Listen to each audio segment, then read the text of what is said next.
Hey YouTubers, it's me, Lonnie Clark again. Nuts for Art, twice in one day. I did want to read this article from Karl Grossman. It was I like the way it was written because it really is simple. It gets the point across, and for me, it gives me a bit of hope that really there are simple-minded solutions that can be followed.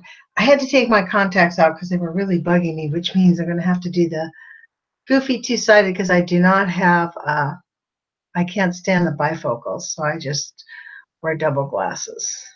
I am going to screen share with us Karl Grossman's page. Where'd it go? Here, I got to put it on Living Shorelines. There you go. Ta-da! So this is Karl Grossman's article, and I think you guys are screen sharing. Let me go back to my page to make sure present to everyone. What did I do? I think it works anyways. Okay, that makes it bigger, I think. Okay, so here. Now you can see it better. Karl Grossman contributor, Living Shorelines, dated 12/20/2017. Hang on. It's a remarkable document produced by the New York State Department of Environmental Conservation. Living Shoreline Techniques in the Marine District of New York. It lays out an approach to the coast that the U.S. Army Corps of Engineers should heed. It emphasizes natural and nature-based solution to erosion control that will protect New Yorkers and the environment. The Corps of Engineers has been long committed to taking on Mother Nature in battle, building seawalls, stone jetties called groins out into the water, and otherwise armoring the coastline with, quote, hard, unquote, structures.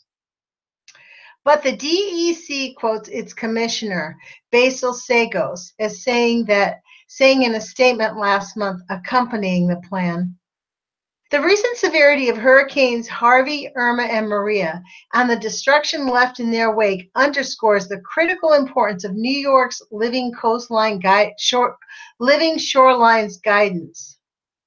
Natural defenses offer some of the best protection from coastal storms, and incorporating nature-based solutions into the state's coastal resiliency planning and construction projects near our communities.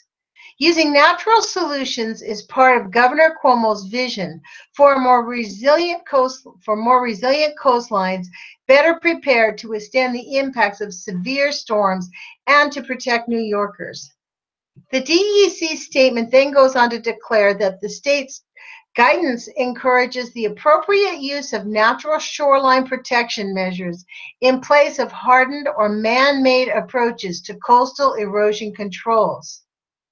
What a contrast to, for example, what the Corps of Engineers had been up to in recent years in Montauk at the eastern end of Long Island, placing sandbags at a multi-million cost on the beach, sandbags that have been ravaged in storms and will need regular maintenance at yet further taxpayer expense.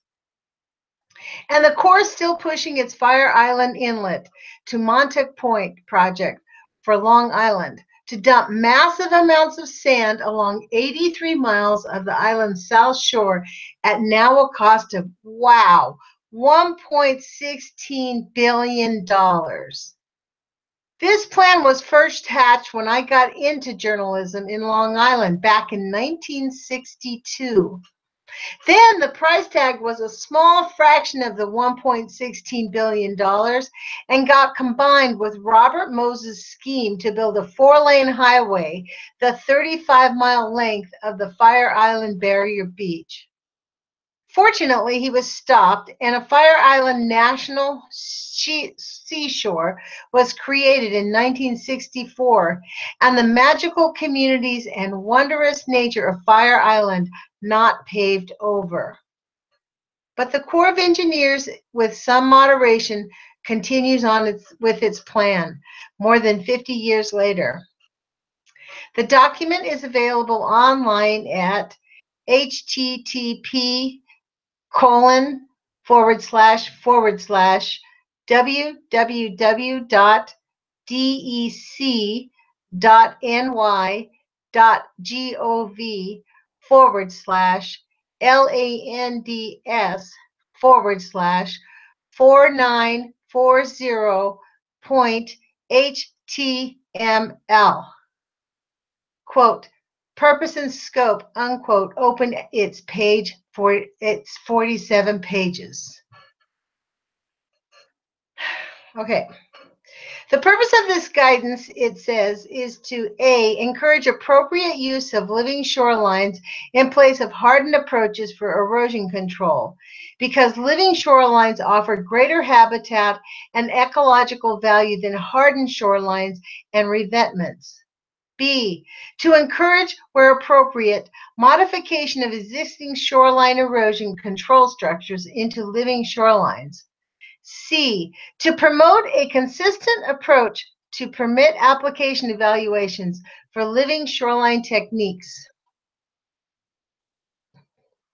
This guidance is intended for a wide audience: staff permitting staff, design professionals, state permitting staff, design professionals, and property owners. It goes on.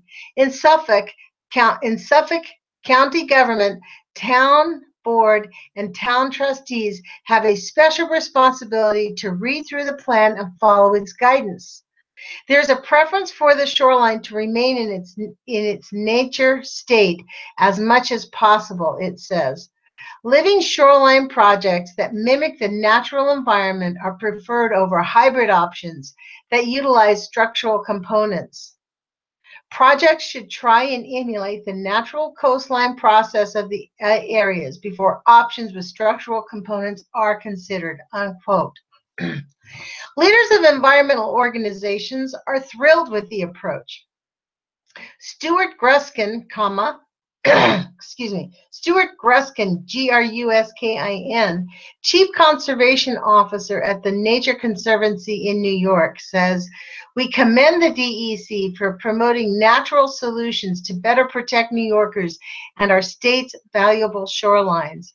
Living shorelines provide natural storm buffers like wetlands and marshes, which absorb floodwaters, protect our shores, and help address the cause of climate change by storing excess carbon," unquote. Living shorelines are a key to protect New York marine life, homes, and businesses in the face of expected climate change, induced sea level rise, and stronger storms, says Joe Scatta, the attorney with Natural Resource Defense Council. NRDC. Interesting.